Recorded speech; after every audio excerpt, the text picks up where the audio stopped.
नमस्कार दोस्तों, स्वागत है आप सभी का आपके YouTube channel maths with #AK sir में।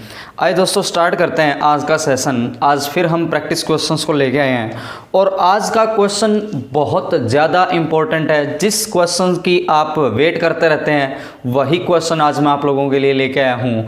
तो क्वेश्चन जो लेके आया हूँ वो टॉपिक का नाम है दोस्तों ज्योमेट्री, ज्यामिति से ये बहुत ज़्यादा इम्पोर्टेंट क्वेश्चन है। तो सबसे पहले आइए इस क्वेश्चन को देखते हैं। सवाल आपके सामने है, इस क्वेश्चन को थोड़ा पहले समझिए कि आपको क्या दे रखा है और क्या पूछ रखा है, बात को समझ पाए। यहां पर इस क्वेश्चन की अगर मैं बात करता हूं तो एक सर्कल है, एक क्या है दोस्तों, वृत्त। इस वृत्त के अंदर दो इक्विलेटरल यानी कि समबाहु त्रिभुज आपको दे रखी हैं। क्या दे रखी हैं? दो इक्विलेटरल ट्राइंगल। तो सवाल ने कहा जो छोटी इक्विलेटरल ट्राइंगल है उसकी भुजा बताइए कोरस्पॉन्डिंग टू बड़ी जो आपके पास इक्विलेटरल ट्राइंगल है, अगर उसकी भुजा को ए बोल दें तो ऑप्शंस क्या दे रखे हैं? ए के रिस्पेक्ट में दे रखे हैं। तो छोटे इक्विलेटरल ट्राइंगल की आपको क्या बतानी है? भुजा। इस क्वेश्चन को समझने से पहले, इस क्वेश्चन को सॉल्यूशन स्टार्ट करने से पहले मैं आपको एक तो छोटी छोटी बातें बताने की कोशिश करूंगा। वो बातें कुछ इस प्रकार से होंगी, पहले उनको डिस्कस करेंगे। अगर उनको पहले आप जान लेंगे तो क्वेश्चन आप आसानी से सोल्व कर पाएंगे। क्लियर ना? तो उन बातों की तरफ बढ़ते हैं। तो चलिए भाई, मज़ा आएगा आज, क्योंकि क्वेश्चन भी इंपॉर्टेंट है और मैं भी नहा धो के आया हूँ सुबह सुबह, है ना। तो आज तो नहा के क्लास ले रहे हैं भाई, है ना। तो चलिए, अगर अब मैं सबसे पहले एक इक्विलेटरल ट्राइंगल की बात करूं, किसकी बात करूं? इक्विलेटरल ट्राइंगल की। तो सपोज करिए ये आपके पास ABC एक इक्विलेटरल ट्राइंगल है। कैसी? A, B और C। अगर आपके पास ABC एक इक्विलेटरल ट्राइंगल है तो सबसे पहले आपको ये जनरल बात है, इसकी तीनों भुजाएं क्या होती हैं? बराबर होती हैं।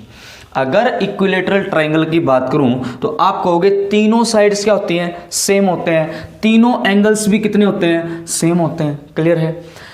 और तीनों एंगल्स सेम होने का मतलब ये भी 60 डिग्री का होगा, वो भी 60 डिग्री का होगा, ये भी 60 डिग्री का होगा, यानी कि तीनों कोण कितने डिग्री के हो जाएंगे? 60 डिग्री के हो जाएंगे। अब मैं आपको जो बात बताने जा रहा हूं वो बात कुछ इस प्रकार से है। अगर इस इक्विलेटरल ट्राइंगल में, अगर किसी भी समबाहु त्रिभुज में आप परपेंडिकुलर ड्रॉप करते हैं, क्या ड्रॉप करते हैं? परपेंडिकुलर। तो परपेंडिकुलर कुछ इस प्रकार से जाएगा, यहां से आप एक सीधी रेखा खींच देंगे कुछ यूं। क्या वो किसी ना किसी इस पॉइंट पे जाके मिलेगा? किस पॉइंट पर? इस पॉइंट पर। इस BC पर परपेंडिकुलर ड्रॉ करने का मतलब है यहां पर आप 90 डिग्री का कोण बनाना चाह रहे हैं। मैंने क्या कहा फिर से सुनिए, अगर इस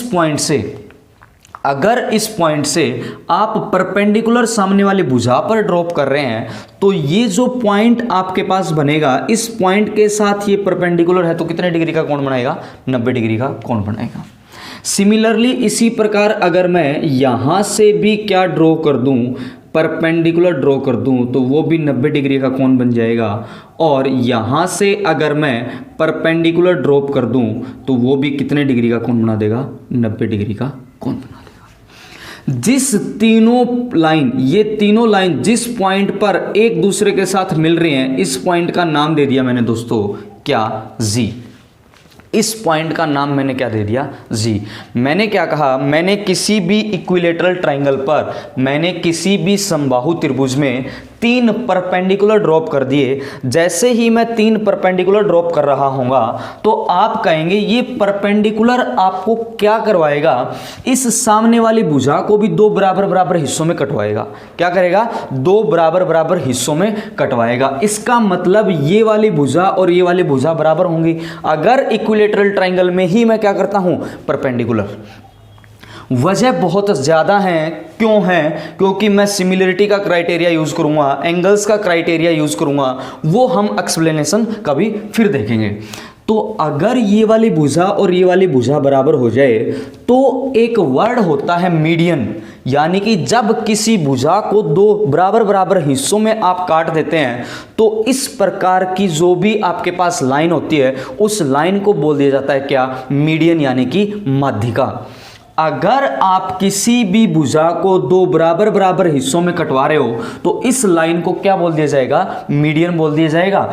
इस लाइन को क्या बोल दिया जाएगा, मीडियन बोल दिया जाएगा। इस लाइन को क्या बोल दिया जाएगा, मीडियन बोल दिया जाएगा। यानी कि अगर मैं बात करता हूं दोस्तों किसकी, इक्विलेटरल ट्राइंगल की, अगर मैं बात करता हूं दोस्तों किसकी, इक्विलेटरल ट्राइंगल की, तो आपने कहा इक्विलेटरल ट्राइंगल में परपेंडिकुलर ही आपका मीडियन का काम करेगा। आपका परपेंडिकुलर ही किसका काम करेगा, मीडियन का काम करेगा। इसका मतलब ये जी जो पॉइंट है, जी पॉइंट क्या आपका सेंट्रोइड बन जाएगा, क्या केंद्रक बन जाएगा। यानी कि मीडियन से बनने वाला जो आपके पास एक बिंदु होता है उस बिंदु का नाम होता है दोस्तों क्या, उस पॉइंट का नाम होता है दोस्तों क्या, सेंट्रोइड। डिनोट किया जाता है किससे, जी से। सेंट्रोइड को हिंदी में बोला जाता है क्या, केंद्रक। मैंने क्या कहा एक बार फिर से सुनिए, मैंने बस ये कहा किसी इक्विलेटरल ट्राइंगल में अगर परपेंडिकुलर ड्रॉप करेंगे तो वो परपेंडिकुलर सामने वाली भुजा को दो बराबर हिस्सों में काटेगा। अगर दो बराबर हिस्सों में भुजा को आप काटते हैं इसका मतलब है ये वाली लाइन और ये वाली लाइन आपका किस चीज का काम कर रहा होगा, मीडियन का काम करेगा। और मीडियन को हिंदी में बोला जाता है क्या, माध्यिका। और फिर मैंने एक पॉइंट क्या कहा, अगर मीडियंस आप ड्रॉ करेंगे, अगर क्या ड्रॉ करेंगे, माध्यिका, तो उन तीनों मीडियंस से बनने वाला जो पॉइंट है ये पॉइंट क्या हो जाता है, सेंट्रोइड। इस पॉइंट को क्या बोला जाता है, केंद्रक। तीनों मीडियंस से बनने वाला पॉइंट क्या हो जाता है दोस्तों, मीडियन। मीडियन की खास बात क्या है, मीडियन की खास बात कुछ इस प्रकार से है, ये जो आपके पास लाइन है, अगर मैं इस पॉइंट को डी नाम दे दूं, अगर मैं इस पॉइंट को ई नाम दे दूं, अगर मैं इस पॉइंट को एफ नाम दे दूं, तो ये एजी और जीडी जो आपके पास बनेगा, एजी और जीडी जो आपके पास बनेगा ये 2:1 में काट देता है। ये किस में काट देता है, 2:1 में काट देता है। मैंने क्या कहा, जो सेंट्रोइड बनेगा, जो केंद्रक बनेगा, ये इस मीडियन को 2:1 में काटेगा, इसी मीडियन को भी 2:1 में काटेगा, इस मीडियन को भी 2:1 में काटेगा। मैंने 3-4 आपको इंपॉर्टेंट पॉइंट बताए हैं। इक्विलेटरल ट्राइंगल की सारी भुजाएं बराबर होती हैं आप जानते हैं, सारे कोण बराबर होते हैं आप जानते हैं, सारे कोण 60 डिग्री के होते हैं आप जानते हैं, कोई खास नई बात मैंने बताई नहीं इसमें। फिर मैंने कहा कि मैं खाली बैठा कुछ कर रहा था, परपेंडिकुलर पाया मैंने, तो जो परपेंडिकुलर था वो मैंने पाया भुजा को बराबर बराबर हिस्सों में काट रहा है। क्यों काट रहा है कभी फिर डिस्कस करेंगे, अभी बस प्रॉपर्टी को देख लीजिएगा। अगर बराबर बराबर काट रहा है, अगर बराबर बराबर काट रहा है, अगर बराबर बराबर काटता है तो वो लाइन हमारी क्या हो जाती है, मीडियन बन जाती है। जब 2 या 2 से अधिक तीनों मीडियंस ड्रॉ करेंगे तो जो पॉइंट बनेगा वो पॉइंट क्या बन जाता है, सेंट्रोइड, यानी कि केंद्रक। 2 मीडियंस से भी सेंट्रोइड बनेगा और तीनों से तो बनना ही बनना है, एक से सेंट्रोइड नहीं बनता। मैक्सिमम कितनी, तीनों होनी चाहिए, और मिनिमम कितने, 2। अगर आप इस सेंट्रोइड की बात करें तो सेंट्रोइड मीडियन को 2:1 में क्या करता है, काटता है। उम्मीद करूंगा ये सारे पॉइंट आप समझ गए होंगे। ये सबसे आसान ट्राइंगल है, ये सबसे आसान ट्राइंगल है इक्विलेटरल। तो एक ऐसे बोला भी जाता है, मैं ज्यामिति की इक्विलेटरल ट्राइंगल सा प्रिय, मैं ज्यामिति की इक्विलेटरल ट्राइंगल सा प्रिय और तू ज्यामिति की बहुभुज प्रिय, मुश्किल है अपना मेल प्रिय। ऐसा इस प्रकार से याद किया जाता है कि ये बिल्कुल सरल है, इसमें सब कुछ आसान होता है, बिल्कुल सारी की सारी बातें क्या होती है, सेम होती हैं, इक्वल होती हैं। जो विषम बाहु त्रिभुज आ जाती है, स्केलन ट्राइंगल, उसमें परपेंडिकुलर अलग बन जाएगा, मीडियन अलग बन जाएगा, सेंट्रोइड अलग होगा, पॉइंट अलग होगा, भुजा अलग होंगी, एंगल्स अलग होंगी, रेडियस अलग होगा, सेंटर रेडियस कुछ अलग होगा, सारी की सारी बातें क्या हो जाती हैं, अलग। तो इसीलिए सबसे आसान ट्राइंगल इक्विलेटरल होती है और सबसे मुश्किल कौन सी, स्केलन। तो आइए दोस्तों अब दूसरे पॉइंट की तरफ मैं बढ़ता हूं। दूसरा पॉइंट कुछ इस प्रकार से है, एक और मैंने ट्रायंगल ड्रॉ किया जो दूसरा पॉइंट मैं आपको समझाना चाह रहा हूं। दूसरा पॉइंट कुछ इस प्रकार से है, ये मैंने नाम दिया ए, ये मैंने नाम दिया बी, ये मैंने नाम दिया क्या सी। इस भुजा को बोल दिया ए, इस भुजा को बोल दिया बी, इस भुजा को क्या बोल दिया सी। मैंने क्या बोला, इस भुजा को बोल दिया ए, इस भुजा को बोल दिया बी, इस भुजा को क्या बोल दिया सी। तो अगर मैं इस भुजा का रिलेशन इस एंगल के साथ बताता हूं तो एक रूल होता है कोसाइन रूल। तो कोस ऑफ एंगल ए की अगर मैं बात करूं, कोस ऑफ एंगल ए की अगर मैं बात करूं तो वो कुछ ऐसा बनेगा, B square plus C square, B square plus C square minus बन जाएगा क्या ए स्क्वायर, और अपॉन बन जाता है क्या 2bc। अपॉन क्या बन जाता है 2 गुणा बी गुणा सी। तो मैंने आपको दो बातें बताई। फर्स्ट, इक्विलेटरल ट्रायंगल में मीडियन का कंसेप्ट बताया, मीडियन से सेंट्रोइड बताया। फिर मैं इन जनरल किसी भी ट्रायंगल में अगर कोसाइन रूल की बात करता हूं तो कोस ए क्या बनेगा, इन दोनों के स्क्वायर का सम, B square plus C square minus क्या सामने वाला ए स्क्वायर अपॉन क्या 2bc। अगर कोस ऑफ बी कहेंगे तो क्या बनेगा, A square plus C square minus B square upon 2ac। अगर कोस ऑफ सी को लिखना चाहेंगे तो क्या बनेगा, बी स्क्वायर प्लस ए square minus E square upon क्या बनेगा 2ab। इस प्रकार से रिजल्ट काम करता है। इन दोनों इंपॉर्टेंट रिजल्ट की मदद से अब मैं फिर से क्वेश्चन को स्क्रीन पर लेके आ रहा हूं और फिर हम एक साथ इस क्वेश्चन को डिस्कस करेंगे और क्वेश्चन का सॉल्यूशन स्टार्ट करते हैं। तो सारे के सारे एक बार फिर से पढ़ लीजिएगा इस क्वेश्चन को। तो उम्मीद करूंगा क्वेश्चन पढ़ लिया होगा। तो चलिए मैं इसको साफ करके क्वेश्चन की स्टार्टिंग करते हैं, किस प्रकार से हम इस क्वेश्चन को सोल्व करेंगे। तो सबसे पहले सवाल ने कहा एक सर्कल ड्रॉ कर दीजिए। क्या ड्रॉ कर दीजिए, एक सर्कल। मैं चित्र पहले बना लेता हूं। डायग्राम कुछ इस प्रकार से है, आकृति। एक सर्कल इस प्रकार से ड्रॉ कर दिया। इस बार मैंने सर्कल बिल्कुल सही ड्रॉ किया है, कोई भी इसमें नहीं बोल सकता कि ये सर्कल लग नहीं रहा। और एक ट्राइंगल मैंने इक्विलेटरल यूं ड्रॉ कर दी। ये कौन सी ट्राइंगल है, इक्विलेटरल ट्राइंगल है। और इक्विलेटरल ट्राइंगल में आपने अभी अभी पढ़ा क्या क्या होता है, वो आप सब कुछ जान चुके हैं। एक बार फिर से मैं इसे यहाँ पर अप्लाई करवा दूंगा। एक ट्राइंगल आपके कुछ यूं है, ये वाली ट्राइंगल भी मेरे को क्या दे रखी है, इक्विलेटरल ट्राइंगल दे रखी है। ठीक है, क्वेश्चन कुछ इस प्रकार से है और इस भुजा का नाम दे दिया गया क्या, ए।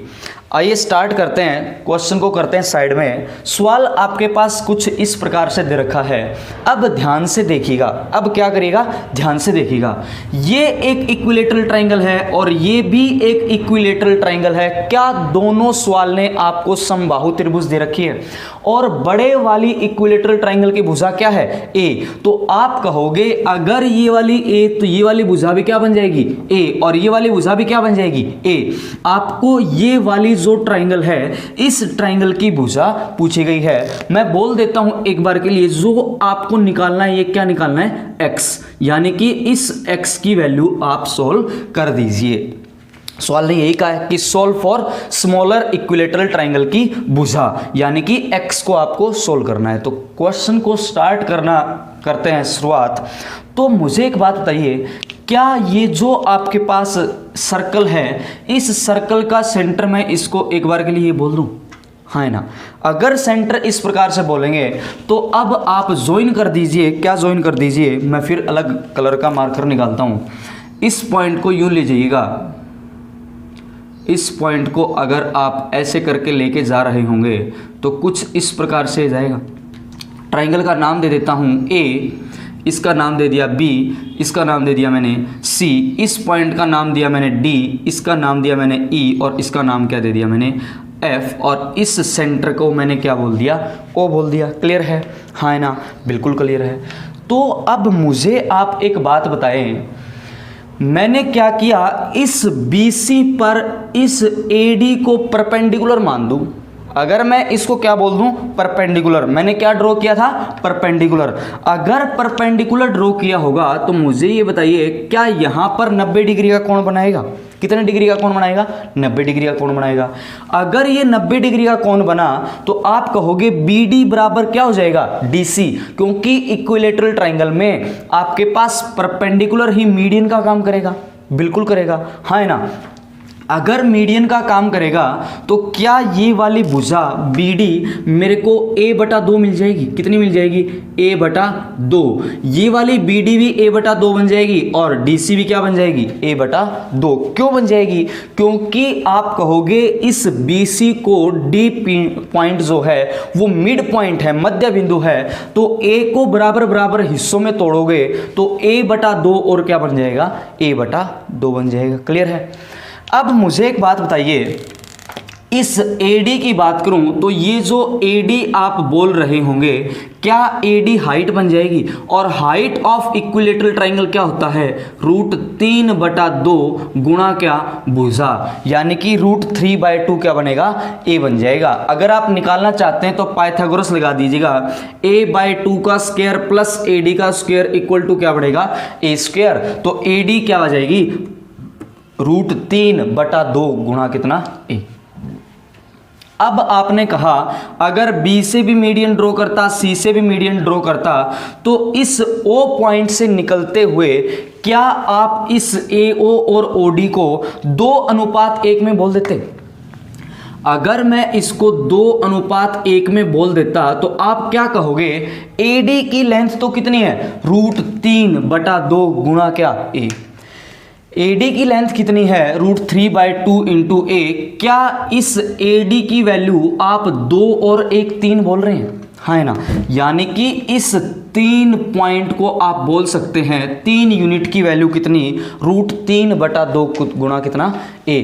अगर 3 यूनिट की वैल्यू √3/2 इंटू A है तो क्या O और D जो पॉइंट है, O और D जो पॉइंट है इसकी वैल्यू 1 है? तो 1 यूनिट की वैल्यू अगर मैं आपसे पूछता हूँ 3 यूनिट की वैल्यू इतनी, तो 1 यूनिट की वैल्यू क्या बनेगी? 3 की वैल्यू आप बोल रहे हैं √3/2 गुणा कितना? A। 1 यूनिट की वैल्यू कितनी बनेगी? √3/2 गुणा कितना? A। 2 क्या बनेगा? 3√2 क्या बनेगा? 2 गुणा 3 आ जाएगा इंटू A। क्लियर है? अब इस √3 को यहां पर काटेंगे तो 1 यूनिट की वैल्यू कितनी आ जाएगी? a/2√3। A बटा क्या आ जाएगी? 2√3। तो यहां पर मैं लिख देता हूं OD की जो लेंथ आ जाएगी, OD की जो लेंथ आ जाएगी वो कितनी आ जाएगी दोस्तों?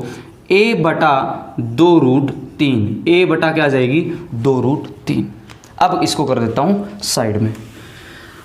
अगर आपके पास OD की लेंथ कितनी आ गई? a/2√3। तो आप कहोगे AO भी निकाल दीजिए। AO की वैल्यू कितनी बनेगी? 2 यूनिट। 2 यूनिट की वैल्यू कितनी आ जाएगी? आप कहोगे √3/√3।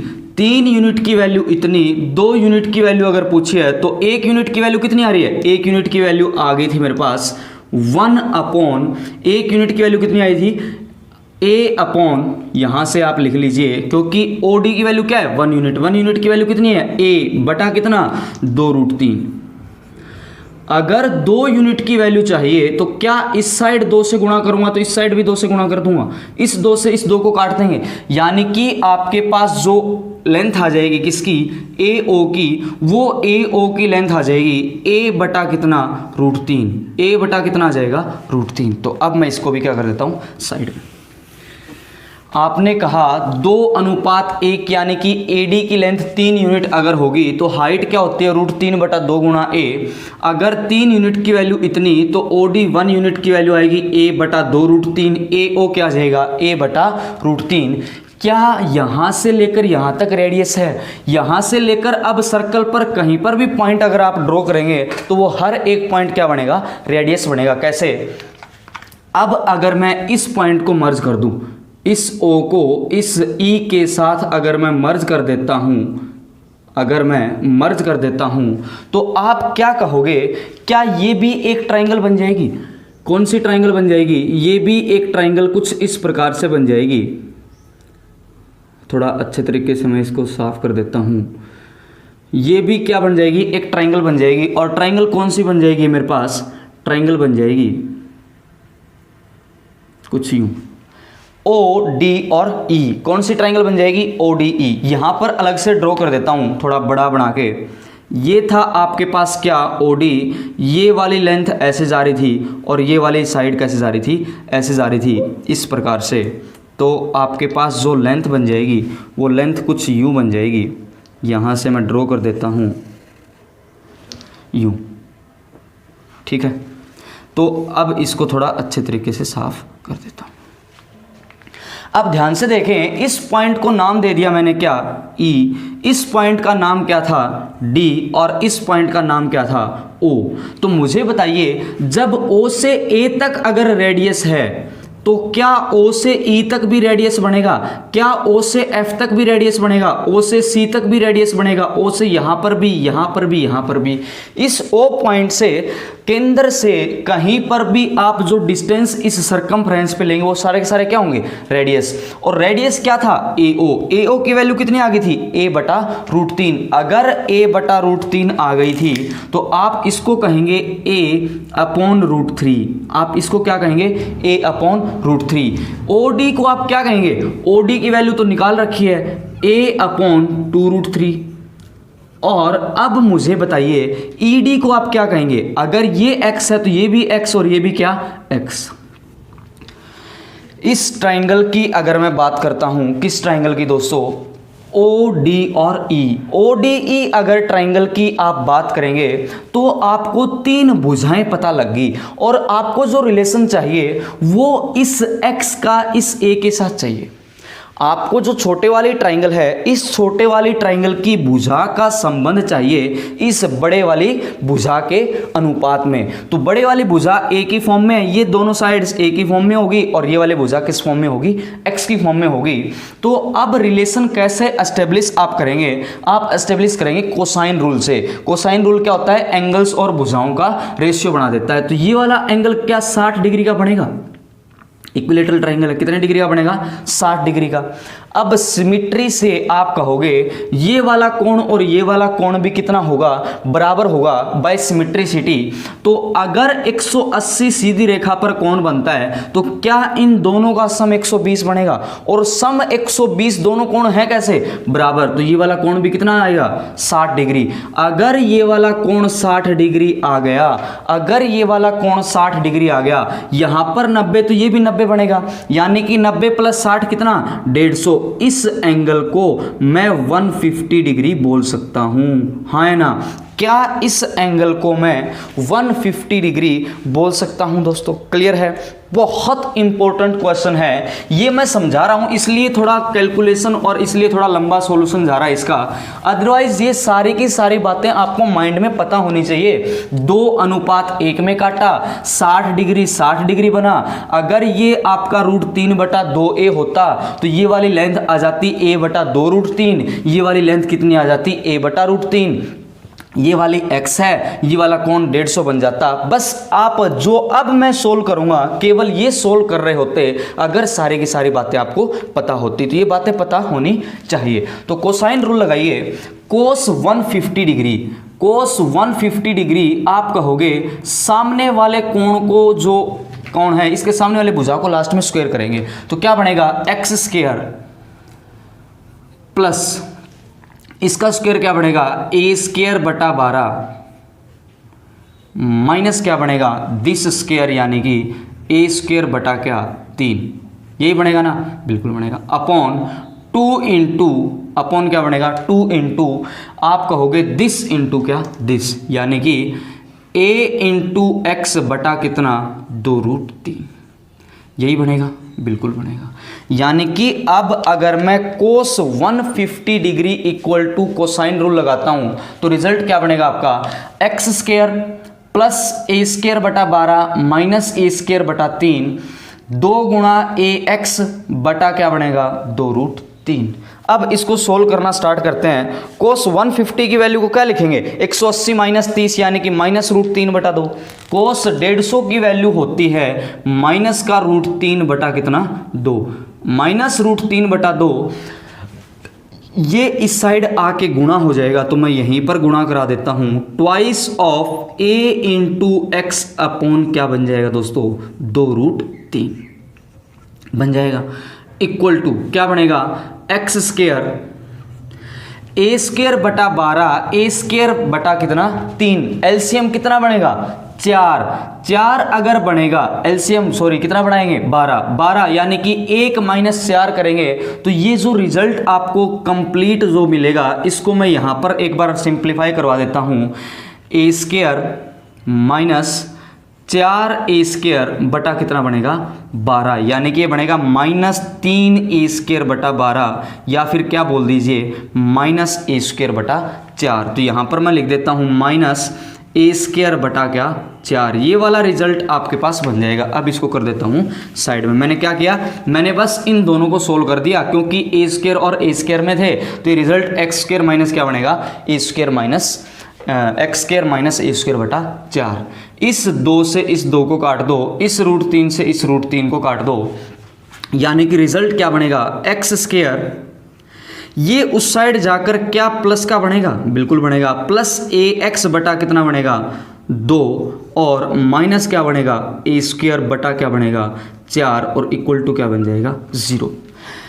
जब आप कोस 150 डिग्री को लिख रहे होंगे, जब आप कोस 150 डिग्री को लिख रहे होंगे तो क्या कोस 150 डिग्री को सोल्व करने के बाद एक्स स्क्वायर +ax बटा 2 -a स्क्वायर बटा 4 इक्वल टू 0 बन जाएगा। इक्वल टू क्या बन जाएगा 0, इक्वल टू क्या बनेगा 0। अब थोड़ा फिर से अलजेब्रा को याद करिए, अब फिर थोड़ा अलजेब्रा को याद करिए। Quadratic equation in form of x मुझे नजर आएगी, एक्स स्क्वायर क्या यहाँ पर सिंगल पावर है, क्या इसको कांस्टेंट अगर आप बोल दें इक्वल टू 0 यानी कि ax square plus bx plus c equal to 0 एक द्विघात समीकरण अब आपको नजर आ रही है। क्वाड्रेटिक इक्वेशन अब आपको सोल्व करनी पड़ेगी। उसके लिए पहले और इसको थोड़ा जनरल फॉर्म में लिख देता हूं। 4 एलसीएम लेंगे तो क्या बनेगा 4x square plus twice of a into x minus क्या a की पावर कितना 2, a की पावर क्या करूंगा 2 इक्वल टू कितना 0। यानी कि जो जनरल क्वाड्रेटिक इक्वेशन अब आपको सोल्व करनी पड़ेगी, क्या वो ये वाली इक्वेशन सोल्व करनी पड़ेगी। क्या सोल्व करनी पड़ेगी 4x square plus twice of ax minus क्या a की पावर 2 बराबर क्या 0। क्लियर है। तो अब उम्मीद करूंगा ये वाला हटा दूं, क्योंकि अगर नोट नहीं किया तो वीडियो को फिर से देख लीजिएगा क्योंकि बोर्ड की थोड़ी कमी है यहाँ पे। अब इसको मैं सोल्व कैसे करता हूँ, आपका क्वाड्रेटिक इक्वेशन का जो सॉल्यूशन है वो होता है -b। तो क्या कहोगे -2 गुणा क्या a plus minus root of b square. b square क्या बनेगा 4a स्क्वायर माइनस क्या बनेगा -4 इंटू ए सी क्या बनेगा 4 गुना 4 16 और क्या बन जाएगा ए स्क्वायर और माइनस माइनस क्या बन जाएगा plus divide by twice of A. Twice of A अगर करोगे तो क्या नीचे 8 बन जाएगा।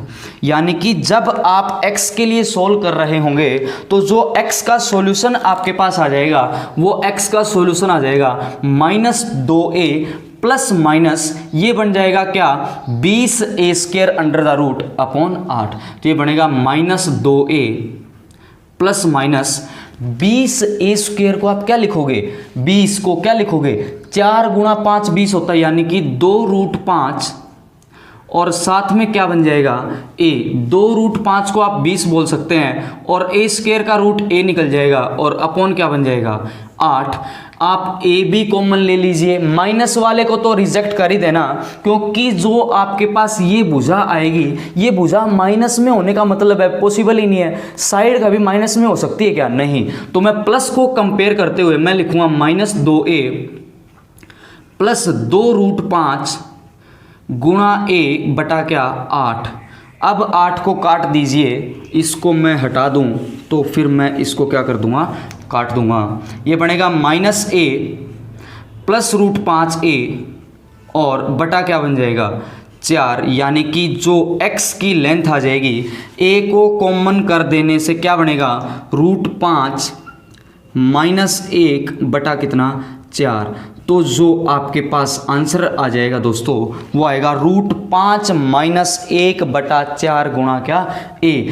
तो जो इक्विलेटरल ट्राइंगल है, इस इक्विलेटरल ट्राइंगल की भुजा जो आ जाएगी वो भुजा आ जाएगी √5 - 1 बटा 4 गुणा क्या a क्या था इस बड़े वाली त्रिभुज की भुजा। तो ये क्वेश्चन बहुत ज़्यादा इंपॉर्टेंट है, आपके मेंस में as it is direct question मिलेगा, एज इट इज। तो आप क्वेश्चन कर सकते हैं, ऐसा एग्जाम में नहीं हो पाएगा। मैं फिर बोल रहा हूं, ये कंप्लीट प्रोसेस एग्जाम में होगी नहीं। तो अगर आपने अभी कर रखा है तो ऐसे ऑप्शन मिलेंगे, आप डायरेक्ट कह देंगे ऐसा ऐसा तो किया हुआ है, √5 - 1 बटा 4 गुणा क्या बनेगा a बनेगा। क्लियर है? तो इस क्वेश्चन को इंपॉर्टेंट इसलिए बना दिया गया क्योंकि यहाँ पर अलजेब्रा सोल्व होगा, क्वाड्रेटिक इक्वेशन सोल्व होगा, कंप्लीट आपके पास इक्विलेटरल ट्राइंगल के सारे कंसेप्ट यूज हो रहे हैं, मीडियन, सेंट्रोइड, परपेंडिकुलर बाइसेक्टर, सारे के सारे वो यूज हो रहे हैं। उसके साथ साथ आपके पास कोसाइन ऑफ रूल यूज हो रहा है, कोस रूल जो होता है, अगर एक एंगल दे रखा है तो मैं भुजाओं का रिलेशन निकाल सकता हूं, तो कोसाइन ऑफ रूल को जैसे ही आप यूज करेंगे आपका आंसर क्या हो जाएगा बिल्कुल सामने बन जाएगा। उम्मीद करूंगा एक क्वेश्चन आप लोगों ने समझ लिया होगा। अगर इस क्वेश्चन में दिक्कत लगती है तो आप एक बार फिर से वीडियो को देखिएगा, कंप्लीट वीडियो को फिर से देखिएगा। जो रिजल्ट मैंने स्टार्टिंग में 2 बताए उन दोनों रिजल्ट्स को सुनिए, उन दोनों रिजल्ट्स को फिर मैं यूज कर रहा हूं। ये सारी की सारी बातें पता है, ये सारी की सारी बातें इमेजिनेशन में होंगी। कैसे 60 डिग्री बराबर बराबर कटेगा 60 यानी कि cos 150 बनेगा। अब ये वाला रेडियस तो ये वाला भी रेडियस, ये वाला भी रेडियस कैसे निकालूंगा 2:1 में बटेगा। हाइट क्या होती है √3 बटा 2 गुणा a, उसकी वैल्यू 3, 1 यूनिट की वैल्यू निकालिए, 2 यूनिट की वैल्यू निकालिए। इस प्रकार से ये दोनों भुजाएं आ जाएंगी। ये निकालना था cos 150 का नियम लगा देंगे, कोसाइन रूल। क्वाड्रेटिक इक्वेशन फिर अलजेब्रा अच्छे तरीके से पढ़ रखा है, आप क्या कर देंगे सोल्व कर देंगे।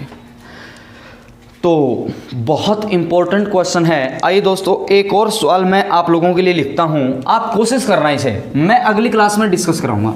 इसी क्वेश्चन का जो ये कंसेप्ट है दोस्तों, मैं पहले बता दूं, ये कंसेप्ट मैं एज इट इज कल दूसरे क्वेश्चन में यूज करूंगा। कैसे यूज करूंगा, ये जो दो आपको इक्विलेटरल ट्राइंगल दे रखे हैं, इन्हीं दोनों इक्विलेटरल ट्राइंगल में अगर मैं 2-2 सर्कल ड्रॉ कर दूं तो एक क्वेश्चन वैसा मैंने आपको प्रैक्टिस के लिए दिया था। रिजल्ट कैसे मैं डायरेक्ट यूज करूंगा ये आप देखना। तो ये रिजल्ट आपको इंपॉर्टेंट बहुत है एग्जाम के लिए, तो इसको एज इट इज रखिएगा। अब एक क्वेश्चन मैं आप लोगों के लिए लिख देता हूं। क्वेश्चन कुछ इस प्रकार से है, ये आपको सोल्व करके लेके आना है, ठीक है।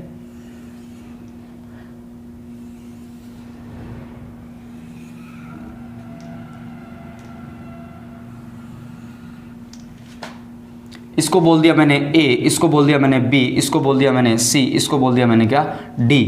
ये वाला कोण दे रखा है दोस्तों 20 डिग्री, ये वाला कोण दे रखा है दोस्तों 20 डिग्री, ये वाला कोण दे रखा है मेरे को 40 डिग्री, और ये वाला कोण दे रखा है मेरे को 10 डिग्री। और सवाल ने कहा ये x का मान बताइए, ये x का मान बता दीजिए। सवाल क्या है, आपके पास ए बी सी डी एक जो भी आकृति है उसमें 20 डिग्री, ये वाला 40 डिग्री दे रखा है, ये वाला 10 डिग्री दे रखा है, x का मान बताइए। इतना शानदार क्वेश्चन है, मैं कल डिस्कस इसको करूंगा। बहुत इंपॉर्टेंट ये सवाल है, इस सवाल को आप कोशिश करना खुद से बनाने की। मैं कहता हूं इस प्रकार से, या पहले वाले जो क्वेश्चन मैंने आपको करवाए एग्जाम में, अगर ये सवाल 90% ऐसे कर दें या 70% ही कर दें, 40% से 30% तो अब भी आते हैं, 50 के आसपास कर दे तो 90% टीचर भी पढ़ाना छोड़ देगा। ये क्वेश्चन किसी आप टीचर से पूछेंगे तो वो भी हल नहीं कर पाएगा, मैं फिर बोल रहा हूं। यानी कि अगर इस प्रकार के सवाल आपके एग्जाम में आ जाएं तो हर किसी के बस की बात नहीं रहेगी कि वो पढ़ा पाए या क्वेश्चंस को क्या कर पाए, हल कर पाए। बहुत इंपॉर्टेंट मैं ये क्वेश्चन आपको करवा रहा हूं, ये बिल्कुल खुल के बोल रहा हूं कि बहुत इंपॉर्टेंट है, चाहे आप ट्राई कर लेना। तो इस क्वेश्चन को मैं अगली क्लास में डिस्कस करूंगा। आज के लिए इतना ही करते हैं दोस्तों। थैंक यू सो मच, बहुत बहुत धन्यवाद। God bless you all. जय हिंद।